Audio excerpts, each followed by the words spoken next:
Hello सबैजनालाई आज चाहिँ म लन्चको तयारी गर्नु आँटेको। आज चाहिँ मेरो लन्चमा स्पेशल छ मसरुम पनि म नयाँ स्टाइलले बनाउनु आँटेको छु। दाल त मेरो पाकिसक्यो। म तपाईँहरूलाई देखाउँछु म लन्चमा के कसरी बनाउँछु मसरुम भनेर। यहाँ चाहिँ मैले मेरो मसरुमलाई यसरी छुट्टाएर होइन मजाले धुइ पनि सकेँ। यसमा चाहिँ म के हाल्छु अब देखाउँछु तपाईँहरूलाई।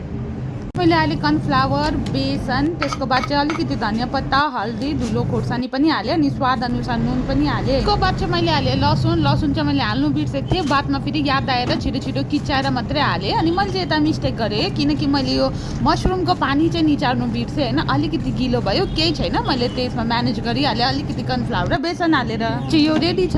धनियाँ पत्ता हालेर चाहिँ एकछिन उमाल्छु नि त। त्यो काँचो धनियाँ पत्ता मन पर्दैन। एकछिन उम्लेर चाहिँ अलिकति पाकेको धनियाँ पत्ता चाहिँ मनपर्छ।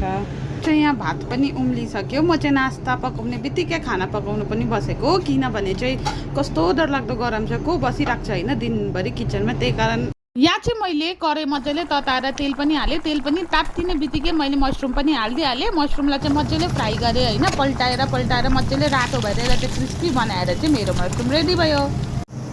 मेरो चाहिँ यहाँ मसरुम पनि पाकेर रेडी भइसक्यो। जान्छु मन्दिर सफा गर्नु, नेक्स्ट पार्ट पनि हेरिदिनु होला।